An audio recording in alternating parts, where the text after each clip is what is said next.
Hello viewers, I'm your host Uzma Jafri with another episode of South Asia Focus. Let's begin the show. Thanks to the consistent efforts of both New Delhi and Dhaka, the Indo-Bangladesh relations have reached new heights, with ties now getting stronger in different domains of defense, economy and culture.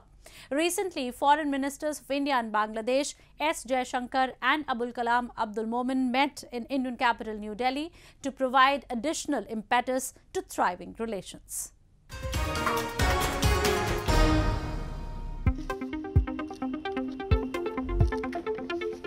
In line with India's strengthening ties with neighbouring Bangladesh, Foreign Minister S. Jaishankar hosted his Bangladeshi counterpart Abul Kalam Abdul Momen in New Delhi for the 7th Joint Consultative Commission.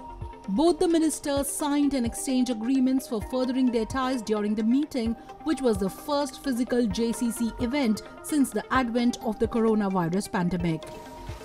Underscoring the partnership that has become robust over time, Jaishankar applauded the joint efforts of both the countries during the COVID pandemic that saved several lives. India was the first country Bangladesh looked onto as soon as the vaccine manufacturing started in different countries and it found itself with none. The gamut of ties has expanded between the two over several years of formal relationship, and both New Delhi and Dhaka have decided to take their partnership into the fresh domains of several fields, including the cyber security and the upgradation of the railway system. We have also jointly overcome the pandemic, and whether it was vaccine cooperation, whether it was the Oxygen Express, whether it was medical oxygen plants, supplies of medicines and life-saving drugs that we gave to each other. Our shared fight against COVID-19 has been exemplary. We now look forward to working with you to take our ties into new domains, artificial intelligence, cyber security, startups, fintech. We were very pleased to receive your ICT minister. We had a very good visit by your railway minister recently, and we would like to expand our cooperation on upgradation of the railway system. India and Bangladesh are actively involved in cooperation projects to boost bilateral relations and people-to-people connections between the two sides. Both the countries expressed satisfaction that despite challenges posed by the COVID-19 pandemic, they worked closer than ever before in every sector, from security and border management to mutually beneficial trade and investment flows. The two sides also discussed ways to increase train services and flights to facilitate the large number of Bangladeshi travellers who come to India for both tourism and medical treatment. After a long gap of more than 2 years due to the COVID-19 pandemic, passenger train services between India and Bangladesh resumed on May 29 this year. The previous JCC meeting, which was held in September 2020, saw the two dignitaries discussing ways to establish peace within shared borders. The year 2021 marked the golden jubilee of the bilateral dealings between Bangladesh and India. India is the most important and the closest neighbor of Bangladesh. And I am proud to say that because of the initiatives that you have taken, the Prime Minister Sri Narendra Modi has taken, and also our Prime Minister Sheikh Hasina, we achieved a lot of stability and peace within this region, and that is helping us to have development. A role model for bilateral and regional cooperation, the ministers appreciated that the trust and mutual respect shared between the two countries have only strengthened in the last decade.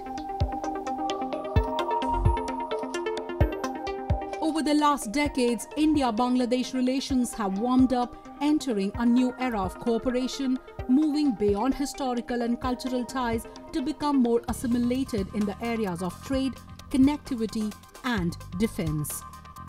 Observers say the JCC meeting helped prepare the grounds for Bangladesh Prime Minister Sheikh Hasina's planned visit to India, which is expected in July this year.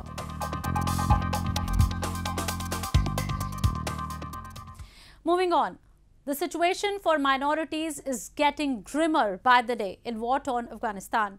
In line with continual targeted attacks, another Sikh Gurdwara was attacked by terrorists belonging to Islamic State of Khorasan. International community and observers called out the Taliban government, which has maintained since its takeover of the country last year that Afghanistan is safe and secure under their rule.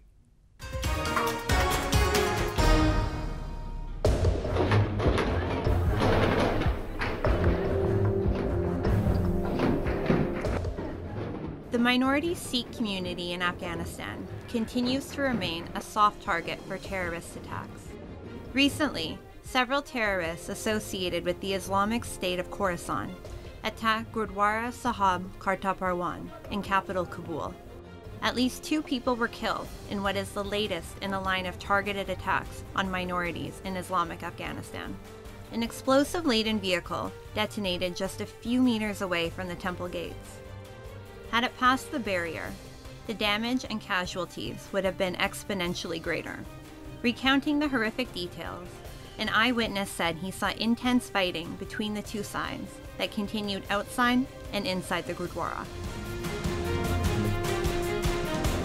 ساعت 6 و 15 دقیقه بود که صدای فایر شد. با این نگاه کردیم که چوکیدار درمسال زده بودن که تو مرمی در قلبش خورده. زخمی افتیده بود. ما طالبا زوج فایر کردن سر دست بود. دوستا سر زوا فایر کردن و داخل شدن. یک نفر بود و داخل درمسال شد. اگه داخل درمسال که شد پسان یا هم فایرکان یا فیکس 2 ساعت بعد موتربا اینجا انفجار کرد. The United Nations Assistance Mission in Afghanistan has called for the protection of all minorities in Afghanistan, including Sikhs, Hazaras, and Sufis. The Taliban, which rose to power in August of 2021, claimed to have secured the country, but repeated terrorist attacks not only contradict those claims, but also give weight to the international community's concerns of a potential risk of militancy resurgence. In addition to receiving widespread international criticism, the Taliban was also asked by several countries, including India, home to the Sikhs, to assertively act towards the protection of minorities. Observers believe that such attacks could set off a new wave of terrorism in the country, with smaller groups receiving tacit support from insiders. And this, they believe, has been the primary reason behind the US and the West not involving themselves in rebuilding the war-torn country. Also, the United States has not released Afghan funds frozen by it earlier this year, fearing its use by the Taliban to fund terror activities. Despite the recent attacks, some of which claimed by the Islamic State militant group, the Taliban, however, say that they can still fight all forms of attacks on its sovereignty and its people. The international community does not think so. Taliban is not in a position to provide security to minorities, number one. Number two, I would say that this hatred for non-Muslims exists, and ability of these groups to carry out or kill non-Muslims with impunity exists. Prior to the Taliban's takeover last year, Hindus and Sikhs in Afghanistan numbered only approximately 600. Reports indicate that that number has dramatically decreased. Those remaining have been the subject of targeted attacks, predominantly by Sunni radical groups. The targeted attacks have driven Sikhs and Hindus out of the country, especially those with the economic and social resources to relocate. The situation continues to get grimmer by the day, and with no light appearing at the end of the tunnel, one can only hope against hope that things change one day and humanity prevails. Moving on. Sri Lanka is battling its worst financial crisis since independence in 1948, as decades of economic mismanagement and recent policy errors, coupled with a hit from COVID-19 to tourism and remittances, drying up foreign reserves to record lows. And after several groups, it was the college students who took to the streets this week in capital Colombo as they demanded the resignation of the government of President Gotabaya Rajapaksa.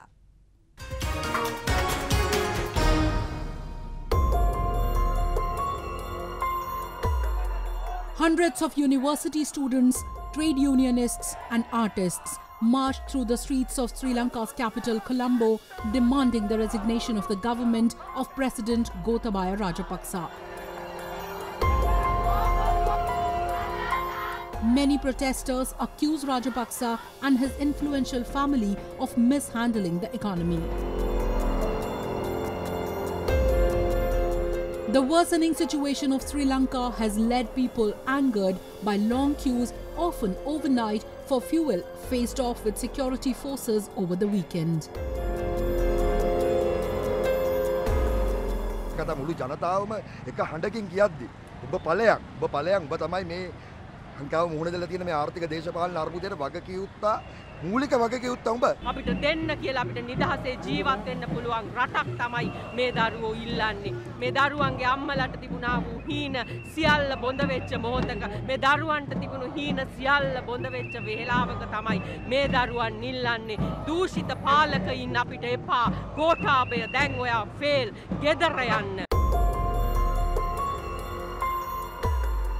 The ongoing economic situation of Sri Lanka has been exhausting drivers who have been waiting for hours for petrol. Sri Lanka is scrambling to find foreign exchange to pay for desperately needed fuel imports, and its existing stock of petrol and diesel is projected to run out in a matter of days. The island nation also ordered public sector employees to work from home for 2 weeks due to the fuel shortage. අතේ ඉඳලා ඉන්නවා දැන් අද උදේ දැන් එනවා කියලා කියනවා තාමත් නැහැ. මේ දවසක් මේ කියන්නේ අපි සෑහෙන අමාරුවෙක් මේක කරන්නේ. හම්බ කරගන්න විදියකුත් නැහැ, ගෙදර යන්න විදියකුත් නැහැ, නිදා ගන්න විදියකුත් නැහැ. දැන් තෙල් ගත්තම තෙල් අරගෙන ඉවරලත් ආයෙ රස්සා කරන්නත් බෑ නිදා ගන්න යන්නේ. An International Monetary Fund team began bailout talks in Sri Lanka on Monday as the country's cabinet cleared a constitutional amendment to dilute presidential powers that could assuage protesters amid rising tensions.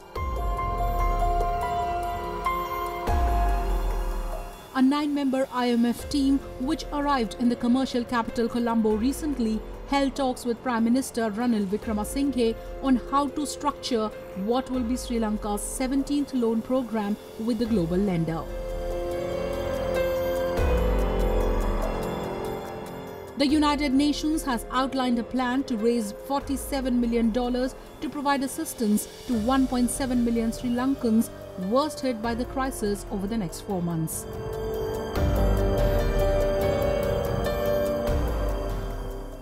Time now for Asia This Week, the stories from across the continent.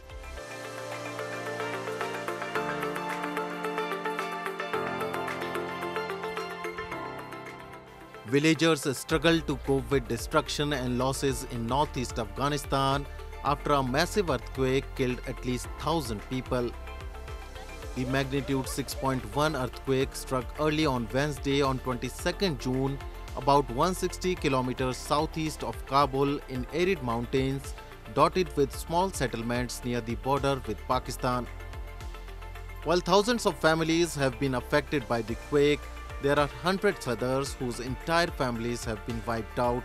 Paktita province remains one of the worst affected areas.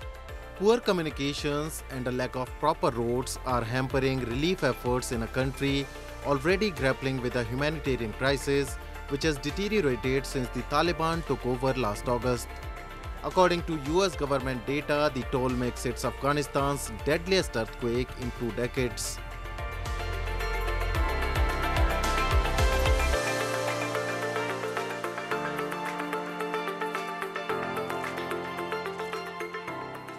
As per sources, Myanmar's military rulers have without explanation ordered all legal proceedings against deposed leader Aung San Suu Kyi to be moved from a courtroom to a prison.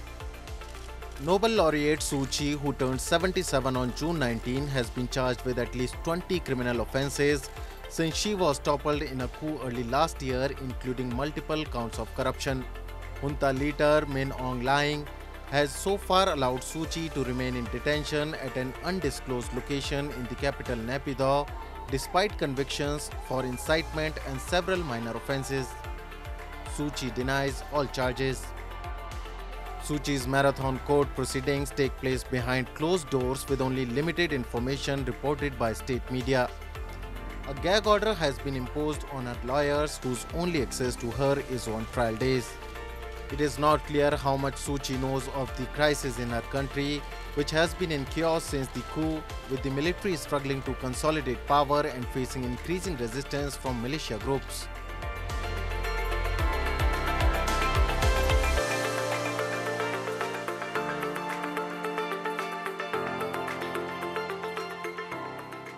Electronic substrate for electric product is required to be shaped, miniature and applicable to multiple uses. Japanese electronic parts companies have the technology to make various electronic substrates. ジェットディスペンサーという、液体を飛ばす技術ですね。これが非常に私どもが得意な技術になってまして、高速で、毎秒で500ショット、600ショットのスピードで塗布ができるジェットディスペンサーというものを我々が装備しております。でそれを全自動装置に2ヘッドにつけてですね、高速に塗布処理をするという装置であります。精密な微量な技術といったところが非常に難しい技術になります。これはやはり日本のお家芸として半導体、それから電子部品、そういったところに非常に多くの実績がある。The foundation of semiconductors and electronic substrates are replaced by a variety of materials. The technology to attach to cloth and film was realized by changing the temperature at the time of installation. For electric vehicle technology, mass production of electronic substrate is required. Robot technology has enabled a fully automated line in the manufacture of an electronic substrate, which has many processes. Technological advancement increases the variation and mass production of electronic substrates. Japanese parts companies contribute to electronic industry by background support technology.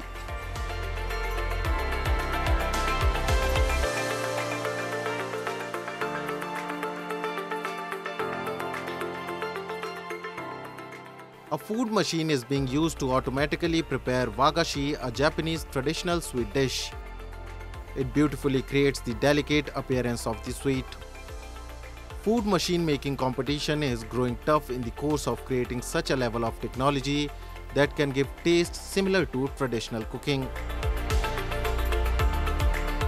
ちらの中をご飯が通って、ここで一つ一つシャリ玉ができてきます。そのシャリ玉をこの機械が掴んで、こちらのタブレットでデザインした通りに並べていくと、そういった機械になります。いかに職人さんが手で握るシャリ玉ができるかというところが非常に難しくて、私どもの機械はそれにこだわって作っております。一つ一つのシャリ玉が空気を含んだものになるようにしっかりと、成形して、ただ持っても壊れないと、ただ口に入れるとほどけるようなシャリ玉になるような機械を作っております。Recently, Japanese rice balls have been sold at all stores all over the world. Visitors are amazed with the new technology. The automatic fried rice machine is designed to give the same feeling as traditionally cooked fried rice. It is very important that the temperature of the pot is kept at the same level and the ingredients are mixed properly.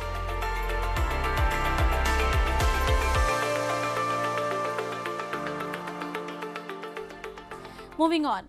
Today we take you to India's eastern state of Odisha to witness the 3-day-long Rajjo festival that was celebrated recently amidst huge fanfare in capital Bhubaneswar.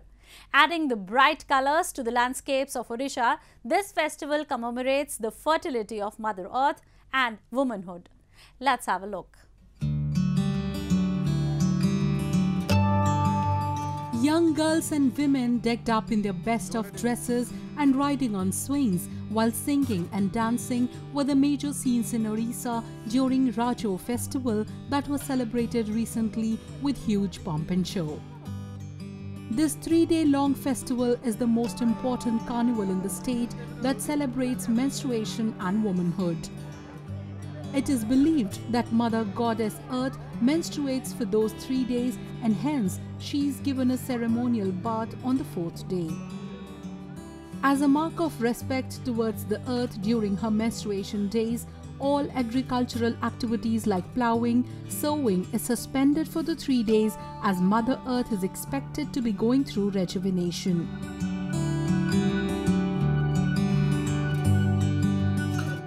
ये हमारा साधारणतः ओडिशा का एक मुख्य पर्व है जिसमें भगवान जी का पूजा तो नहीं होता है, लेकिन ये माने खास करके ये लड़कियों के लिए मनाते हैं।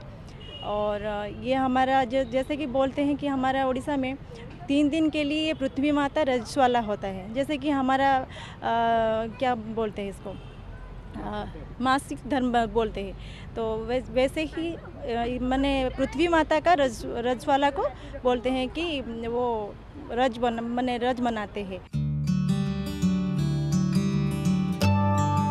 Celebrating the spirit of womanhood, this festival is of utmost importance to women who pamper themselves by wearing new dresses, applying alta and dressing up with fashionable accessories.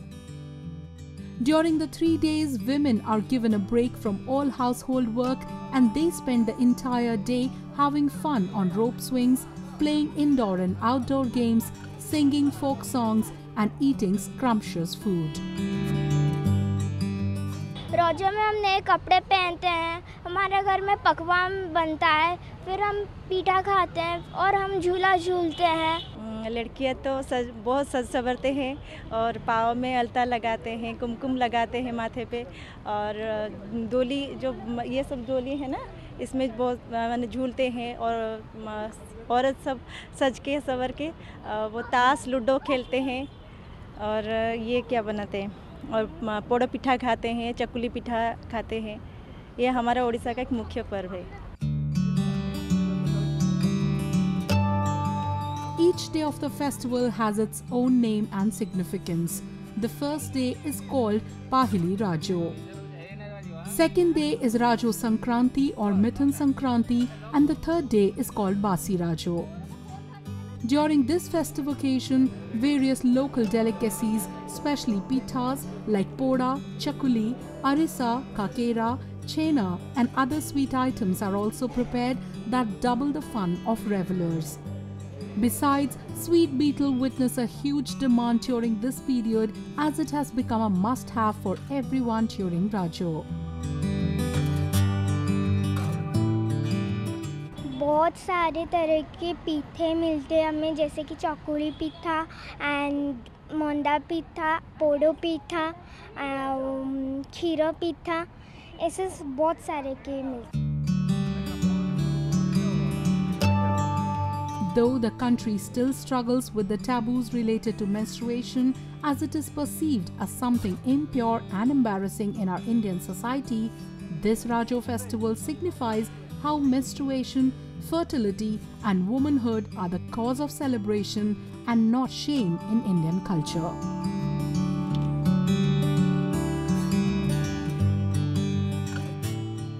Odisha state observes state holiday on first day of the festival. With that, we come to the end of this week's episode. See you next week. Goodbye and take care.